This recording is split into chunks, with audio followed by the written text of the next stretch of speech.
Get more confidence. Get that promotion. Get moving up the corporate ladder. Get a better gig with an MBA from Mays Business School at Texas A&M University. Whether you're starting out or stepping up, now you can take your career to a whole new level with a full-time MBA in College Station and convenient weekend options at Houston City Center. Texas A&M has a program to suit your schedule. Visit mba.tamu.edu. And Giga Maggie.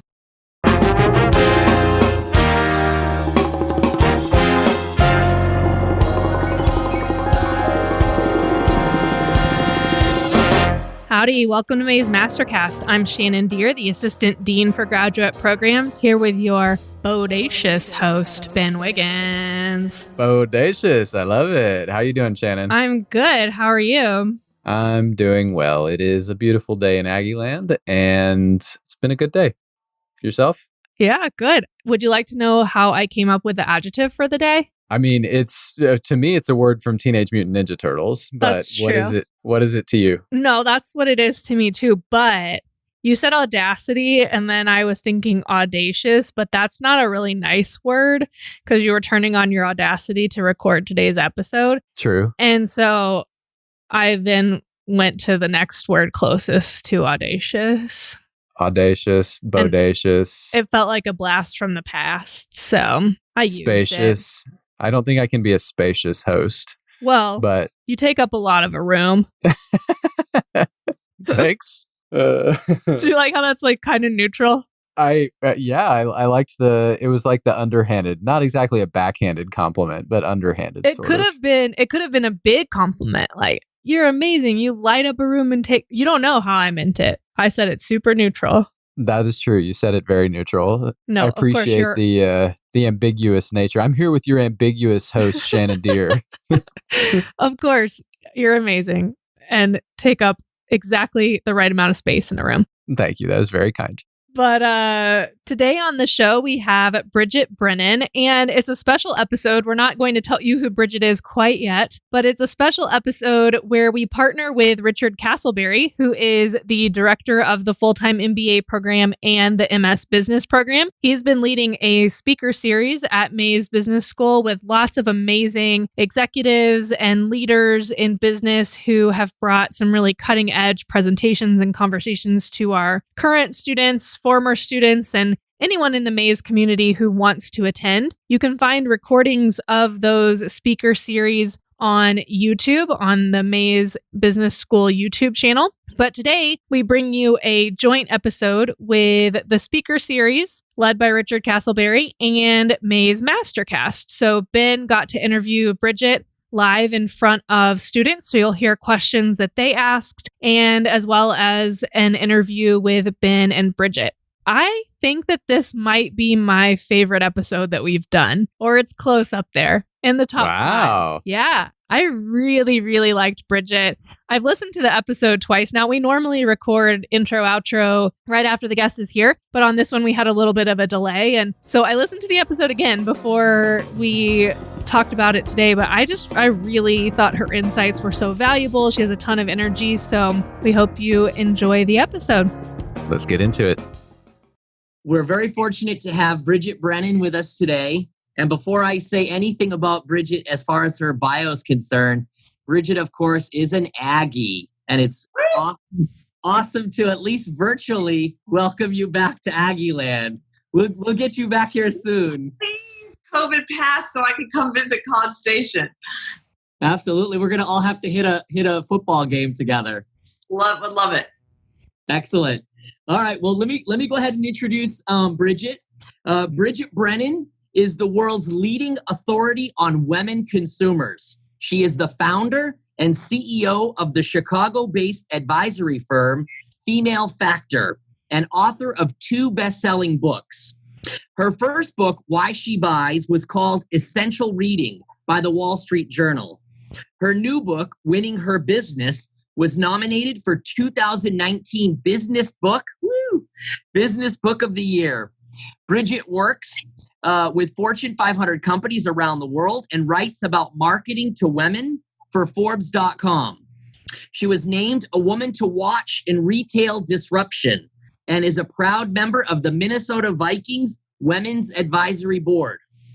A sought-after speaker on women and the economy, Bridget has spoken to audiences on nearly every continent and was named a top keynote speaker for 2020 by Real Leaders. In fact, that's how I actually came across you, Bridget.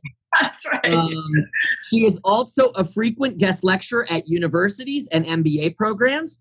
And most of all, she is a proud former student. Please join me in welcoming Bridget Brennan.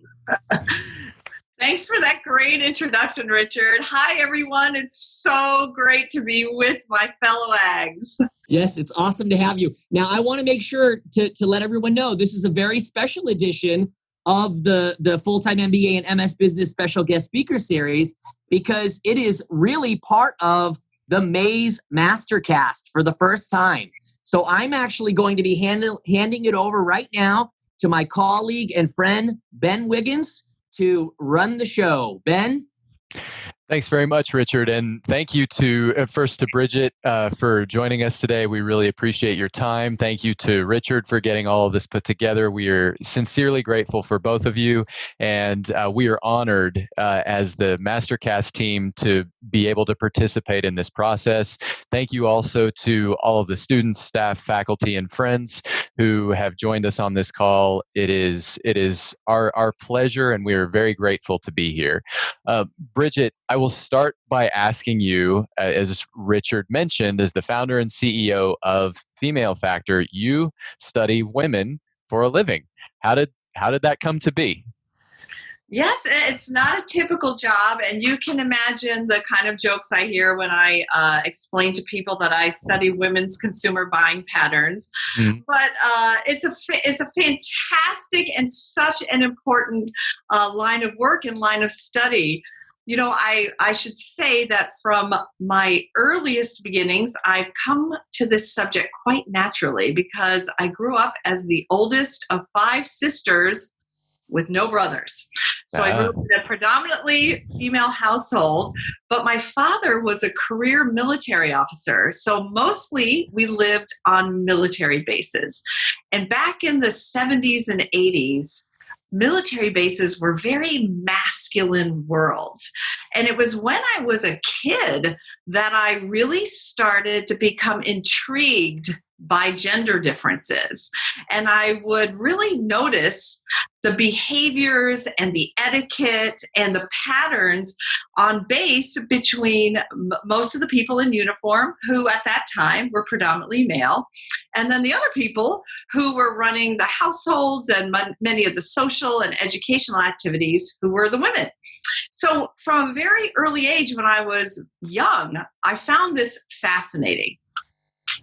Fast forward years later, and I'm working for all sorts of big clients and Fortune 500 companies who are all primarily targeting women as the primary consumer, because I worked across retail businesses, consumer goods, and in those categories, women are the absolute dominant consumer.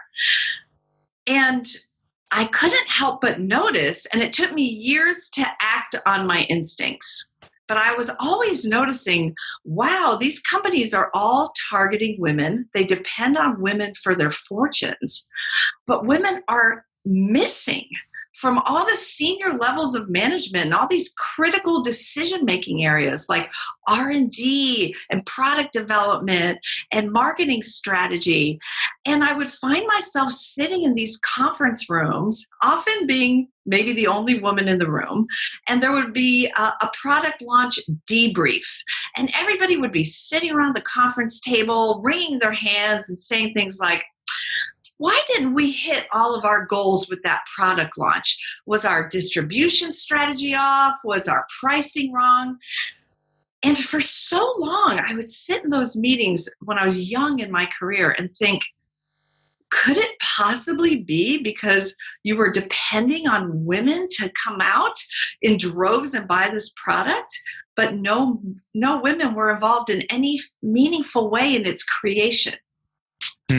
So I thought about that, but it took me several years to act on it. And seize the opportunity.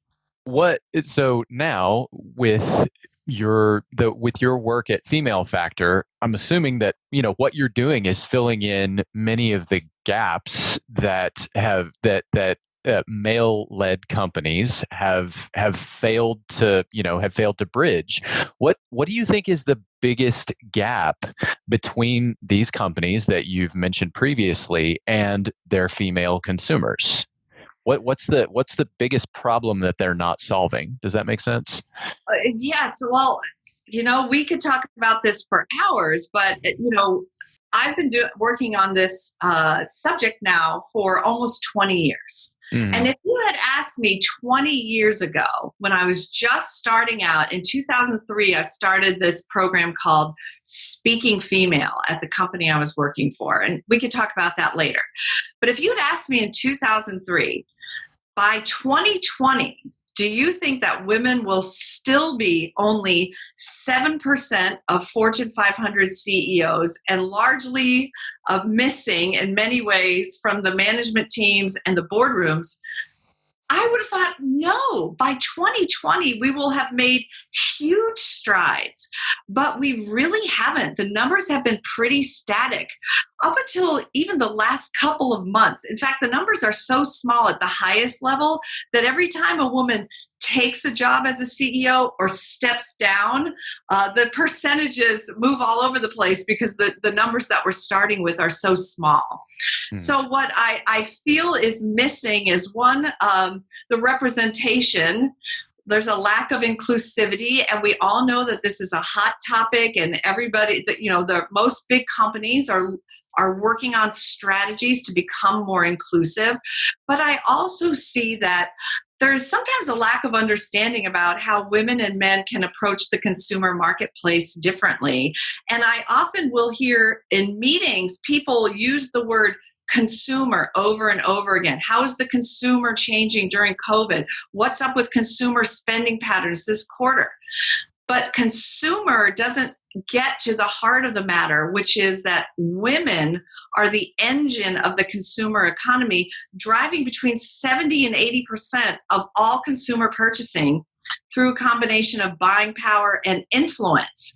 So understanding the reality of life in the marketplace for modern women is key to successfully serving them and succeeding in the consumer market, which is very competitive.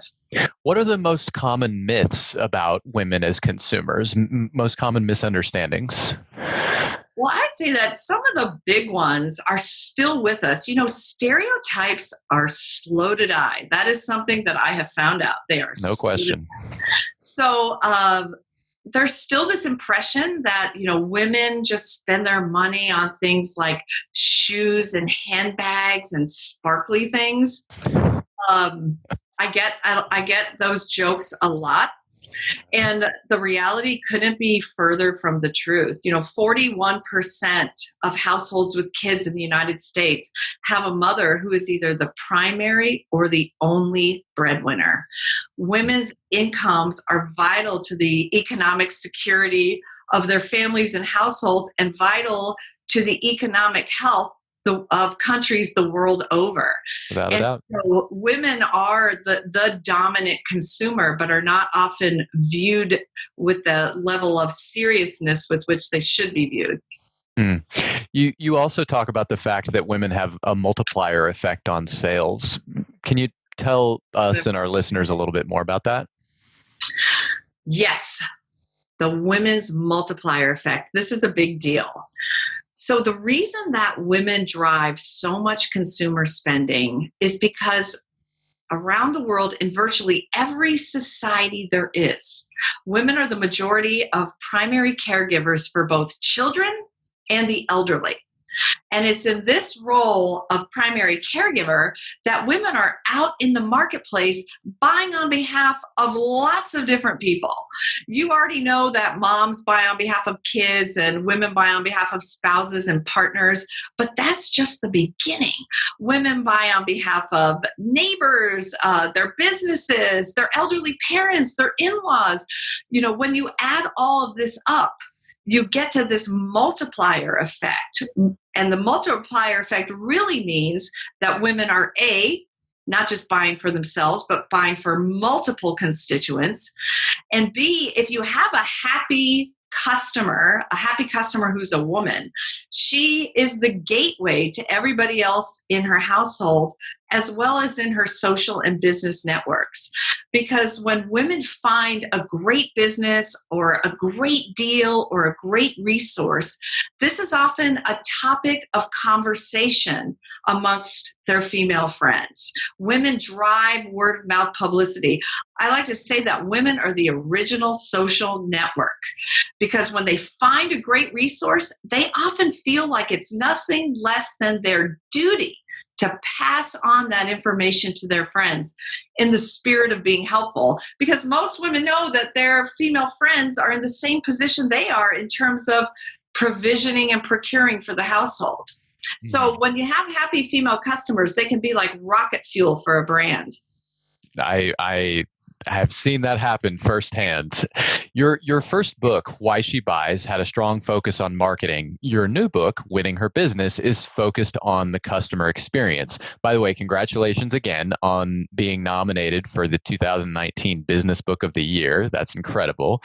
Why is customer experience such an important topic to address right now? And what are the most important ways in which the customer experience is being addressed? Well, that is a great question. That is such a great question. Well, there's two things I'll say about it. First of all, customer experience is the new frontier for winning in the marketplace. I mean, we all know if you want to buy a frying pan, how many places could you buy? If any of us wanted to buy a frying pan right now, how many places could we buy from? So how do we determine where to buy? In an increasingly commoditized marketplace, customer experience is the new battleground. And because women dominate consumer purchasing, women are on the receiving end of most customer experiences, good and bad. So understanding how do women define a great customer experience is job one. So when you're talking about that battleground, I don't want to assume too much, but are we talking about referrals and reviews? What are the most obvious ways in which the expression of the consumer experience manifests in the marketplace? Well, reviews are a hugely important part of a customer journey now. You know, so many customer journeys start out with the reviews and looking at how many stars, and then reading, a lot of people have their different methods. I will interview women and they'll say, I'll read the top 5 positive ones and then I'll read the top five negative ones.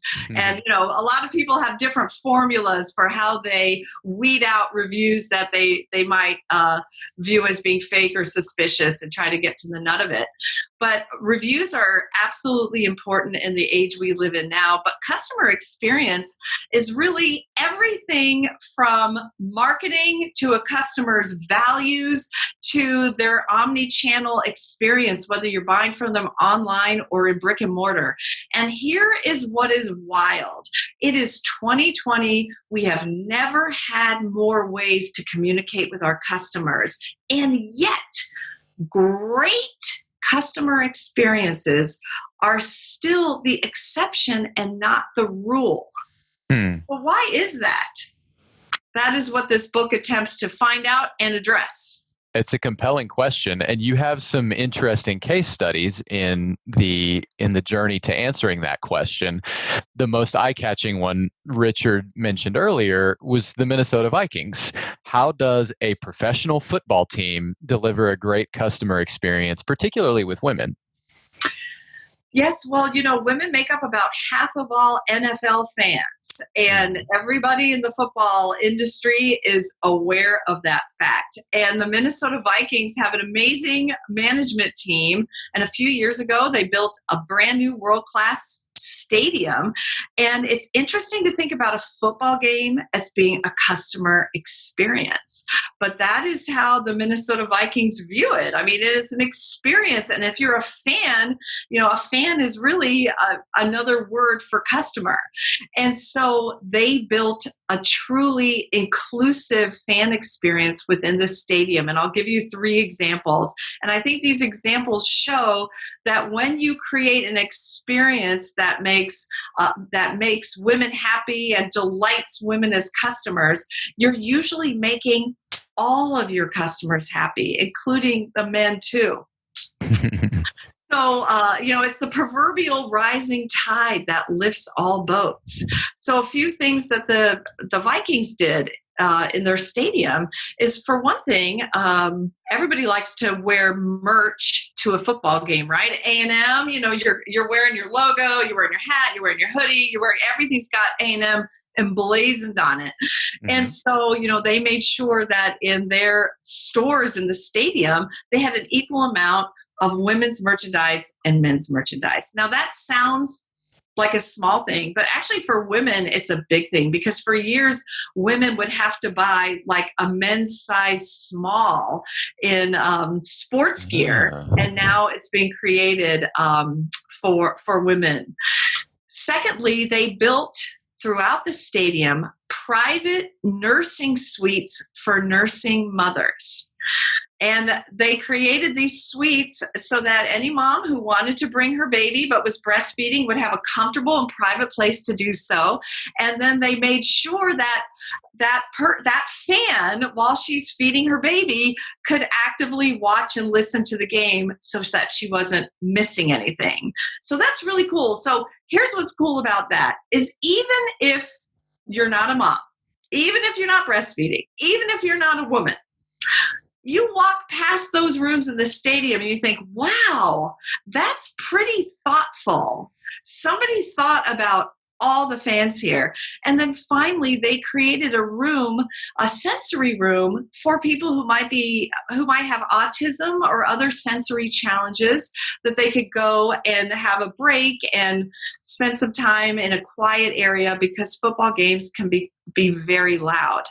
And so their ultimate goal was to create a truly inclusive experience for every fan, so that every fan feels welcome and comfortable and recognized.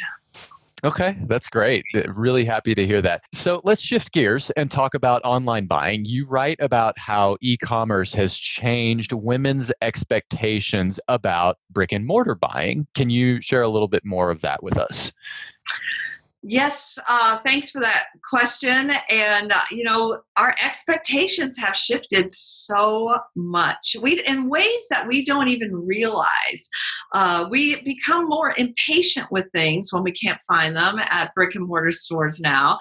A lot of things have changed because of COVID. So I will say that a headline for the COVID era brick and mortar shopping experience is that people's expectations are that it will be a safe shopping experience, health-wise. So that has been a very specific COVID expectation of brick and mortar retail.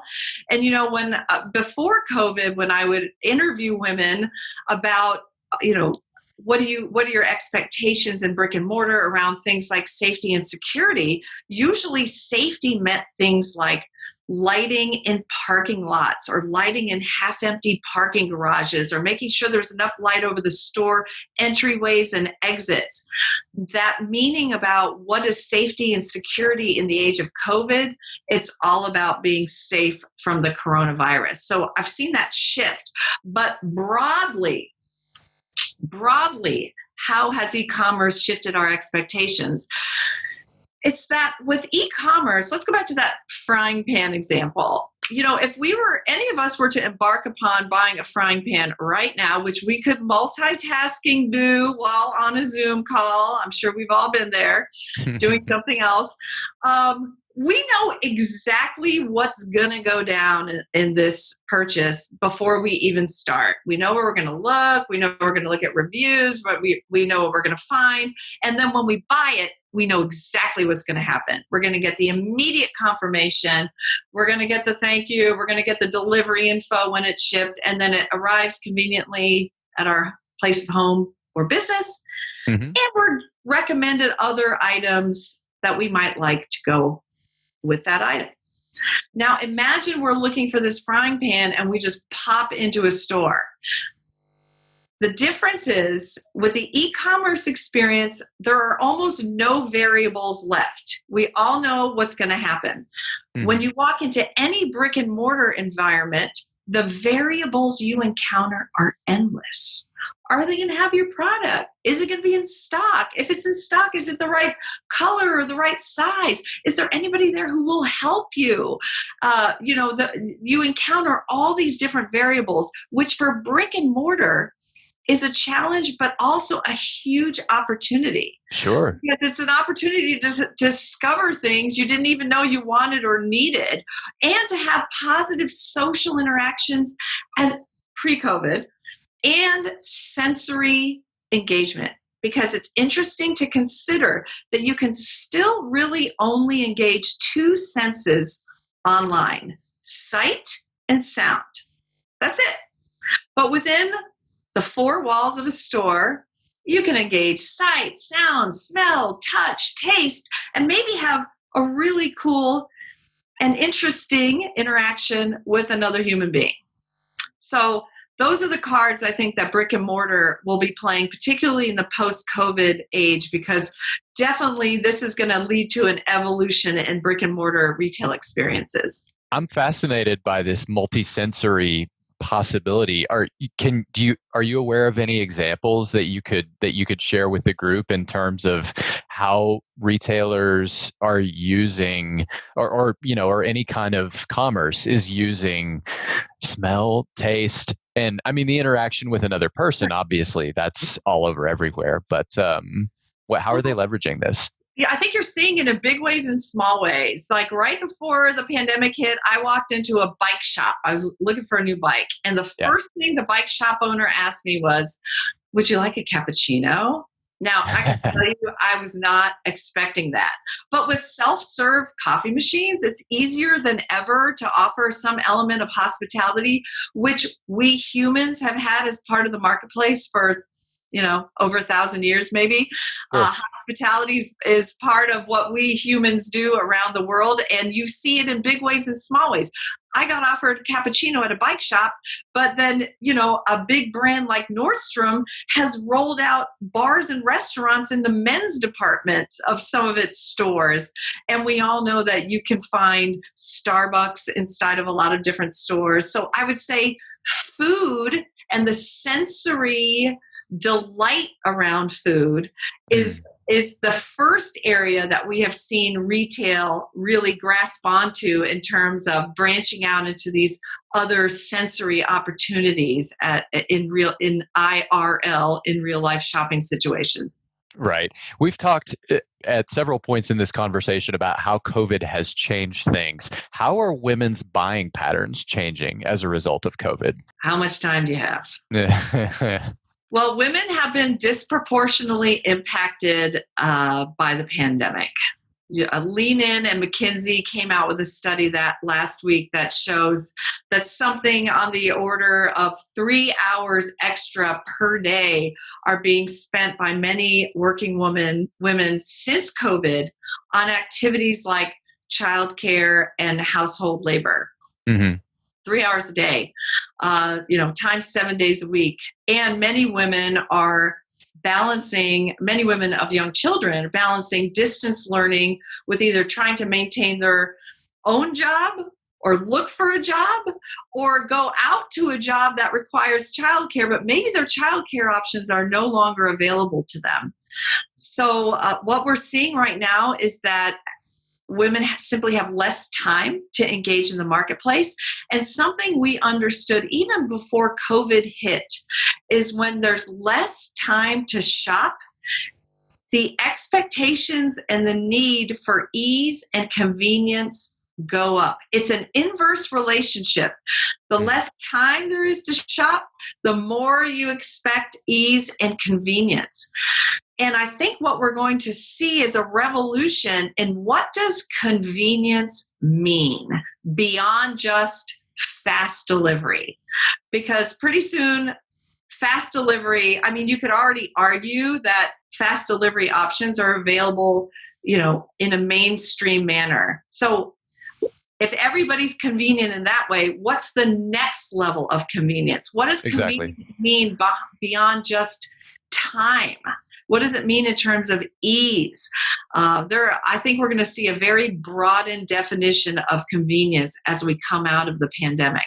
You were a journalism major here at Texas A&M. Now you're a CEO, a public speaker who gives talks around the world. You've written 2 business books. You're a contributor to Forbes. Was this what you imagined you'd be doing back in your Texas A&M days? No.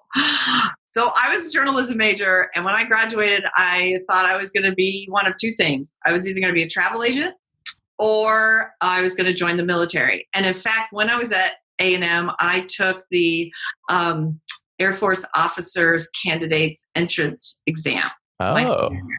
So, but really, behind both of those things, joining the military and being a travel agent, my goal and my one desire was to see the world. And that is what I really wanted to do. And so my senior year, I was walking down the journalism building, and the name is escaping me right now, the journalism building. And I saw a poster on the wall, and it said, "Interested in working abroad?" ?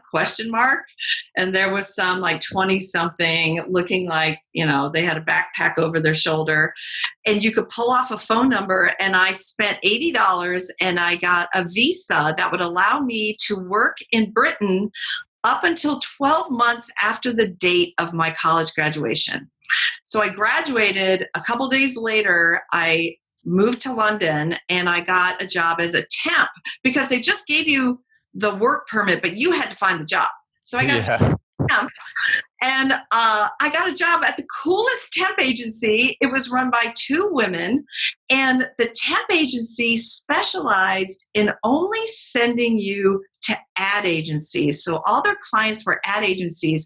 And my very first day as a temp, I was sent to Leo Burnett, London. And it was like the heyday of Leo Burnett. They had the Louis the Tiger account. They had the Global McDonald's account. And I walked through those doors, and I felt all that creative energy. And I thought, this is what I want to do for my career. So what that sort of taught me in hindsight, we're always under so much pressure to have like a 2-year plan or a 3-year plan or a 5-year plan. And my plan when I graduated A&M was that I just had to find a way to see the world somehow. And once I did that, just by getting to London, of course, I didn't see the whole world, but that led me to what eventually became my career. So sometimes I think one goal at a time is okay, because that will lead you naturally to whatever your next goal is. I love that. Love that. And obviously, we're all grateful here for our Aggie experience. What are some of the biggest things that you learned as a student here that have stayed with you? Maybe things that surprised you during your student experience that you feel like have been particularly helpful later on? Well, A&M was such a wonderful experience for me. And I know it is for everyone. But for me, it was very different because being a military kid, I went to 3 different high schools. And I went to a million different schools before that. So I was always the new girl, always new girl. But when I went to A&M and I started as a freshman, I was on the same footing as everybody else for the first time in my life. We were all new. And that was such an incredible feeling of liberation for me that I will never forget. And my friendships there have stood the test of time. So one of the biggest things I took away from A&M was an incredible group of friends who I'm friends with to this day. But the other thing that my experience at A&M taught me, well, 2 things. One, A&M really exposed me to the world. A&M is such a global place that I was always meeting foreign exchange students from different places. We were always having visiting professors from different places, and it really just whet my appetite. There were so many interesting people who were introducing me to so many places in the world that at that point I hadn't even really thought about. So A&M, with its global view, really gave me and deepened my global desires and global view. And then the other thing A&M did for me was I never did become a journalist, but I was a journalism major. But I've spent most of my career writing. And the fundamentals of what I learned at A&M, the writing classes, the classes on, how to deliver presentations, have been the core foundation for my whole career. I mean, I remember my journalism classes. If you spelled somebody's name wrong, you got an automatic F. No matter what, you could have written the most brilliant piece in the world. You spelled somebody's name wrong, it was an automatic F. I have been a champion speller ever since.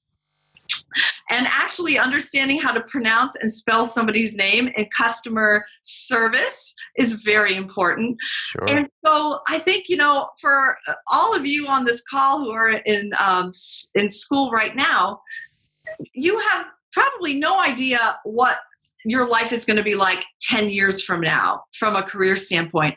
And probably that's because what you're doing 10 years from now doesn't even exist yet. And maybe it doesn't exist because you're the one who's going to invent it. But what I feel strongly about is getting a great education like I got at A&M. Even though I've used it in so many ways I couldn't have predicted it, it has been the foundation.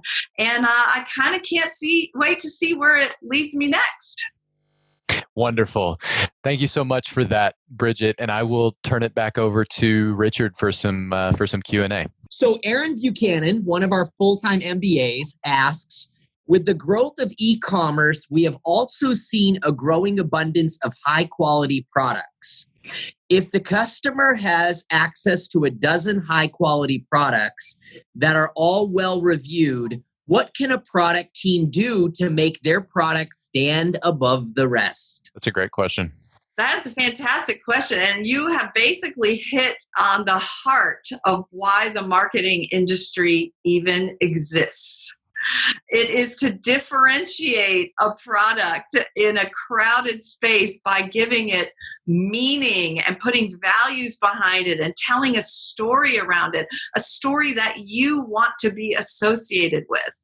And I think the most classic example of a story you want to be associated with would be the continued success of the Nike brand in a very crowded space. It continues to tell a story about its brand that people want to be associated with. And so even though there are dozens of athletic shoes you could choose from, the big brands in that space, including Adidas, really work hard to tell stories, often through celebrity athletes, that people want to be associated with. So I think it all comes down to powerful, emotion-driven marketing. Bridget, I do have a follow-up to that. In terms of learning about storytelling as it pertains to business, obviously Donald Miller's Building a Story brand is a fantastic resource for probably anyone. Do you have any other recommendations for how students, staff, faculty alike, or business people of any kind, can learn more about the process of developing your client's story, their client's story? Sorry. Well, I think so much of it comes back to consumer research. It is surprising to me how much in-depth consumer research still is not done as much as you would think it would be, and as frequently as you think it could be. But if you are constantly in tune with the marketplace in terms of their values, their wants, their needs, and you understand that, and you understand how you can actively help enrich consumers' lives, then I think that helps unlock the keys to what the brand should be about. Not that a consumer is going to tell you what kind of marketing campaign it wants, but you're going to be able to create something that resonates so strongly that people know that they love it, but they don't even know why they love it. They don't love it. It's like the end of a good movie. You just sit there in silence for a moment. Right. And I think, people want to experience great marketing. I mean, nobody wants to be sold to. Like, we always feel like, we can't be sold. I make my own decisions. Come on. But, there is a reason that people tune in every year to see the Super Bowl ads, They want to be entertained. They want to laugh. They want to be moved. Maybe they want to be brought to tears. I always think that, what people typically oppose is bad marketing, but people really love good marketing. Yes, absolutely. Bridget, how can our friends on this channel and anyone listening afterward, how can they follow what you're doing? How can they buy your books? What's the best way for them to keep up with you? Well, first of all, thank you for asking. Winning Her Business, my newest book, and Why She Buys, my previous book, which is more marketing centered, are available wherever books are sold.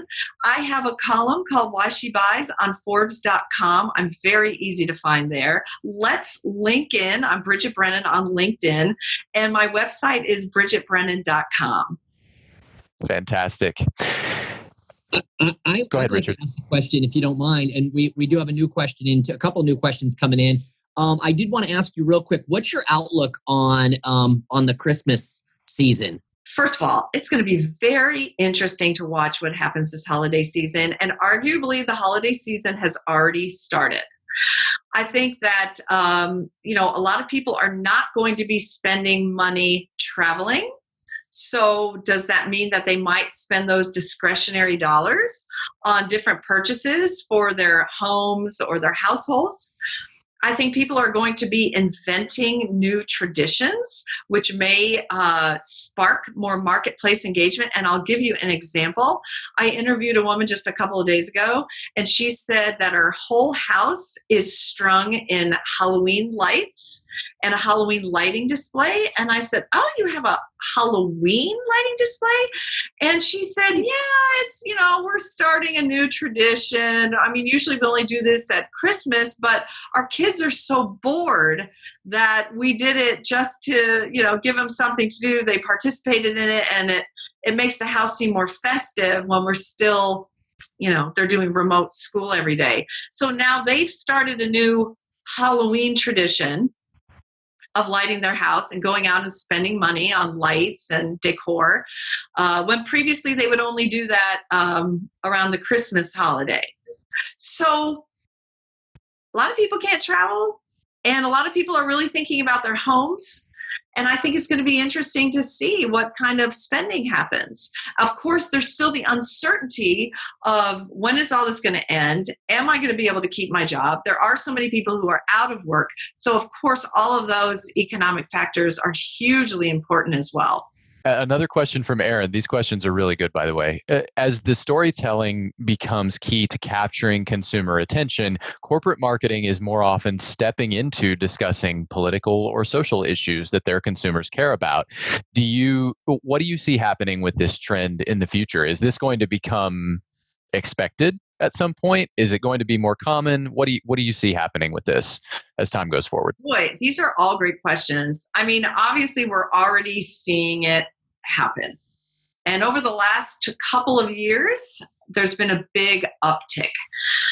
I think that we're going to see two things happen. One is people are going to be more interested in where brands stand on issues like we've seen this year that are external to the marketplace, so maybe political in some way. But then I also think that that people are also going to be interested in our companies walking the talk internally. For example, if a company is sponsoring International Women's Day, for example, or running an ad that is saluting the women of the world, but they have 0 women on their management team and 0 women on their board. I think those things are going to start to come to the surface more and be commented on more in the public space. Great thoughts. Jorge asks, does there exist a threshold where especially large companies such as Nike, Adidas, Microsoft, Apple, start to take a less is more approach in letting their historical brand recognition speak for itself, trying to avoid noise that would eventually become counterproductive to the development of their product? I think that's a great question. I don't think that getting involved in public affairs is right for every brand, and some brands have no desire to engage. But I think that with the pace of new entrants to the market in every conceivable category, including technology, brands can't afford to rest on their laurels at all. I mean, look how the world has changed so much in just 6 months. I mean, the pace of change is relentless. So I think even the biggest brands have to be constantly reinventing themselves in some way to stay ahead of the market. I just have one more. You touched on something that I noticed as well, a trend that's been taking place during COVID. You had mentioned the individuals paying attention to their homes, things along those lines. I've noticed that you even notice it with a lot of the advertising that's happening. People are spending more time at home. Certainly Lowe's, Home Depot. There's been a number of these things. I just wanted to get a little bit more input from you on what you've been seeing with respect to these kinds of trends, given the fact that COVID is really changing our life in many different ways. I mean, from not traveling as much, although I will tell you, I've noticed recently those ads for resorts and things like that starting to pick up again. Just wanted to get your thoughts on that. The home, Richard, I think it is the area to watch over the next year. Not only have so many people had to reconfigure their homes for the adults working in the home, as well as if there are children working in the home, and then people are spending so much more time at home. They want to find ways to make it more as pleasant as it can possibly be. But I remember working with home builders years ago when the hot new amenity was a home office.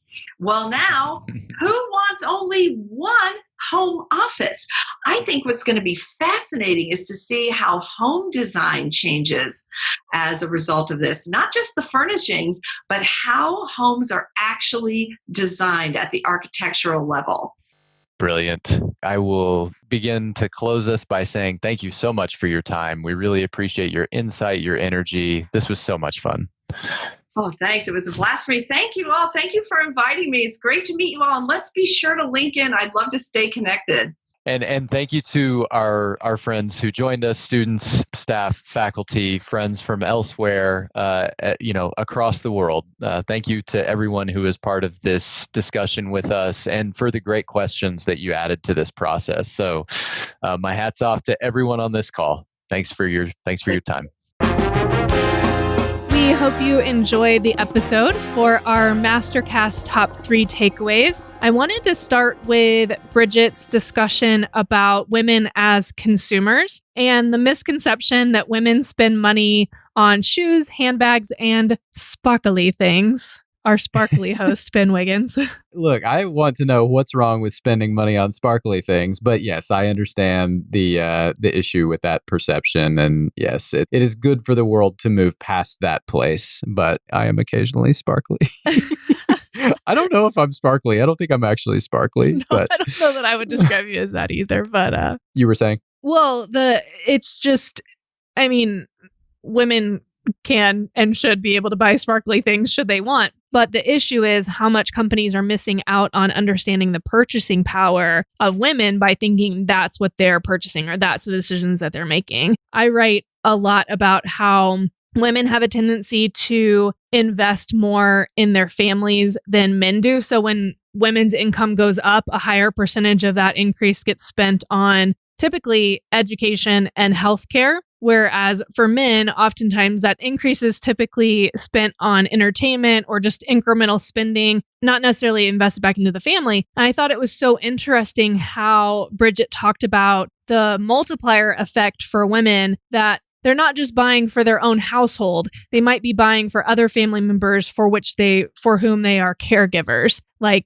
their in-laws or their parents, their grandparents. So they're making purchasing decisions that really expand much farther than their immediate household. And they're influencing what their friends are buying so much because of word of mouth. So really just the purchasing power of women and how important it is to recognize the scope of that. Yeah, I think that women are much better about word of mouth and communicating things to each other. Men are much more isolated in many of their behaviors, but also in consumption. So yeah, the idea that appealing to women creates this reverberation, it's really compelling. It was fun to talk about.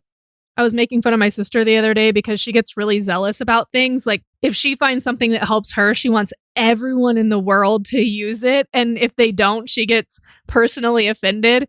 And so we were talking about it in the context of something completely different than purchasing power, like other decisions. But she said, I know. The other day, I was trying to convince all of my friends to buy this natural cleaner that I found that works as well as bleach, but it has no bleach in it. And I just can't understand why they won't buy it. And I was just laughing at her like, yeah, I mean, just because you're super passionate about this cleaning supply does not necessarily mean all your friends are going to buy it. But then as I was listening to the episode, I thought, yeah, that's it. This passion about cleaning supplies or whatever it is. I mean, that one might be gendered, but passion about this food item or this. I buy these shoes by a company called Rothy's. And man, women that buy Rothy's are so passionate about this shoe. And I'll tell anybody about them. Like, I'll give you my coupon code because it's amazing. So, you find these products that you're super passionate about, and there's so much power in people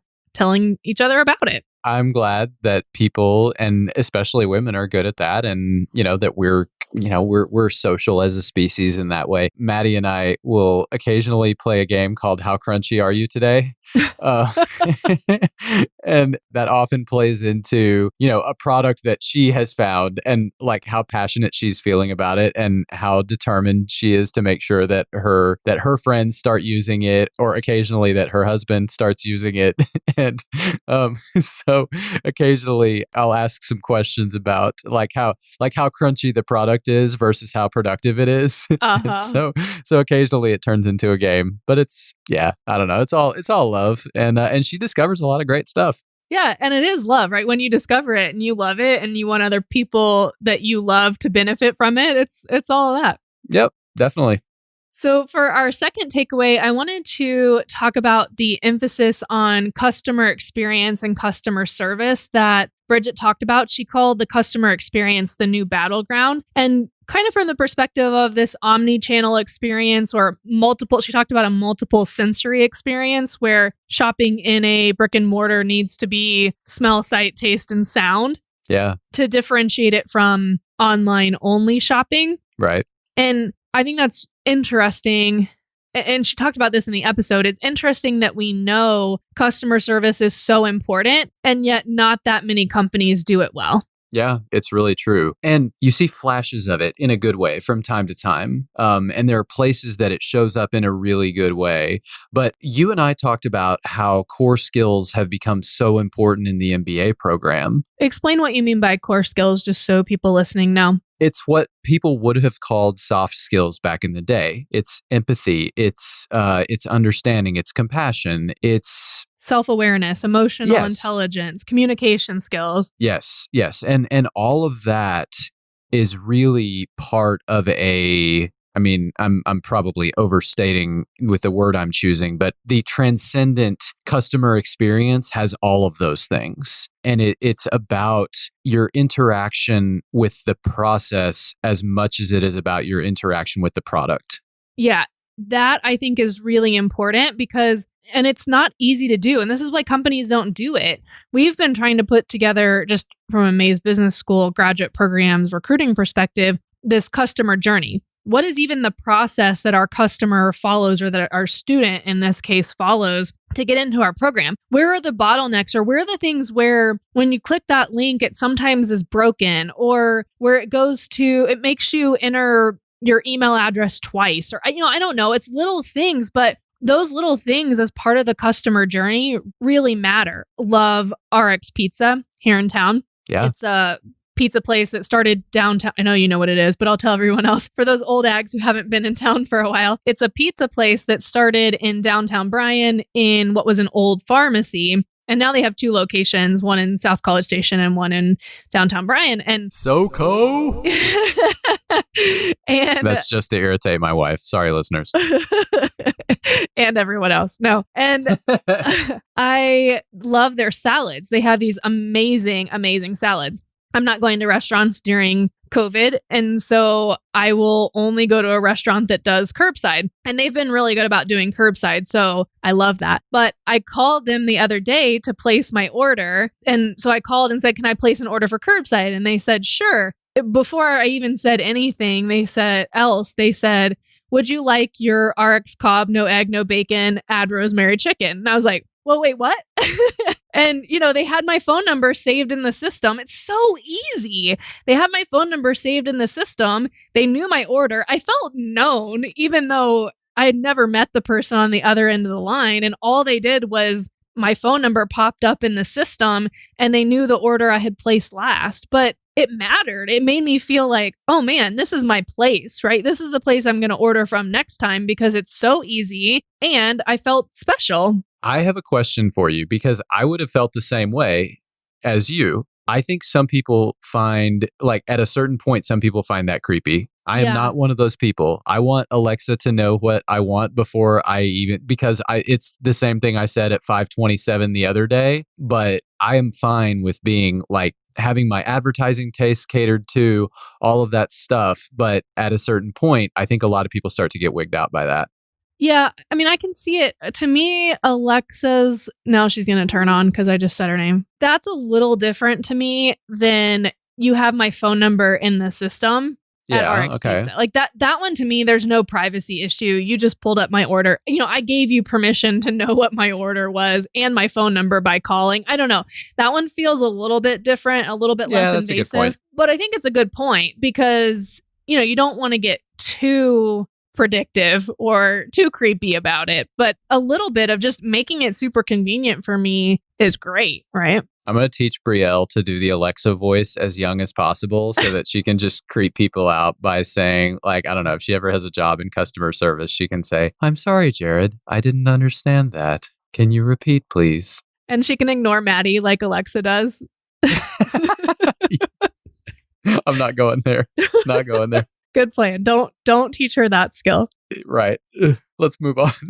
All right, moving on. For our last MasterCast top 3 takeaway, I loved what Bridget said about having one goal at a time is okay. And she was talking about this as far as her career journey and how her goal after college was just to see the world. And she was thinking about doing that as an officer in the Air Force, and then ultimately went with an advertising agency in London. But she didn't really even know what she wanted to do long term. She just wanted to see the world. That was goal number 1. And then it led her to, I think, a temp agency that led her to this advertising firm, and how having that one goal is okay because none of us can predict what our career journey is going to be. If we did, we would probably even undersell ourselves in the process, but we can't predict what our career journey is going to be. So have a goal, even if it's a non-traditional goal. Pick one goal, whatever it is, and figure out how to achieve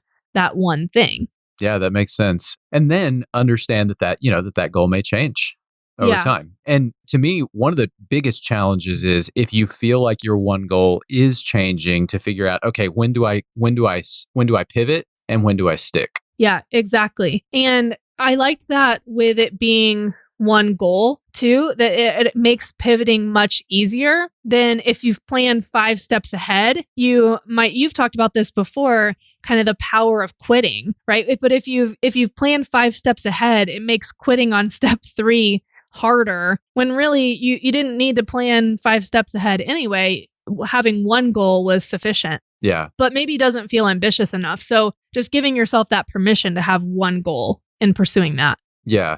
And one thing that I would be cautious with in terms of career, I think that it's good to have one goal. In terms of like how that fits into the rest of your life, I think modern society tends to praise specializers anyway. There can be a little bit of risk there in terms of letting that one goal sort of become like the one thing in your life. Now, if that is what you want and you just want to chase after that one thing all the time, great, more power to you. I'm not telling anyone how to live their life, but I am saying that you want to consider those questions. No, I think that's really important. That's something I've really learned from you in doing this show with you is how does that career move fit into the other things that are important to you in your life? I think that's a really important question that we don't ask often enough, probably. I don't ask often enough. Yeah. And in a way, like it's credit to my dad and my mom and other, my stepmom, stepdad, other people who have kind of mentored me in this respect. But the idea of how it fits into the rest of your life, that's one of the big questions. And you don't just ask that question in your work. You ask that question with everything that you do relative to everything else. Yeah. Yeah. Well, I really loved having Bridget on the show and appreciate Richard for connecting us with her. I thought it was a really insightful, interesting episode with a great mix of kind of technical and personal aspects. So we appreciate Bridget being on the show. Do you want to close us with a quote? Yeah, fantastic. And again, thanks to Bridget for joining us and thanks to Richard for setting this up. Really appreciate both of you. And I would love to close us with a quote. Give me one moment. Okay, so this is from Kyle's favorite book, Range by David Epstein. The world is not golf, and most of it isn't even tennis. It's, as Robin Hogarth put it, Martian tennis. You can see the players on a court with balls and rackets, but nobody has shared the rules. It is up to you to derive them, and they are subject to change without notice. From Kyle's favorite book, Range by David Epstein. Thanks for listening. Thanks for listening. An MBA from Texas A&M University can take your career to a whole new level. With full-time and weekend options, Texas A&M suits your schedule. So get a better gig. Visit mba.tamu.edu. Looking to start a podcast? Trying to tackle questions like, how do I record? How do I edit? How can I get music for my show? What equipment do I need? How do I distribute it? Good news. The podcast architects are here to help. Whether that's from start to finish, fixing the audio quality, helping you get the episodes posted, go to podconsulting.co. Everyone has something worth sharing with the world.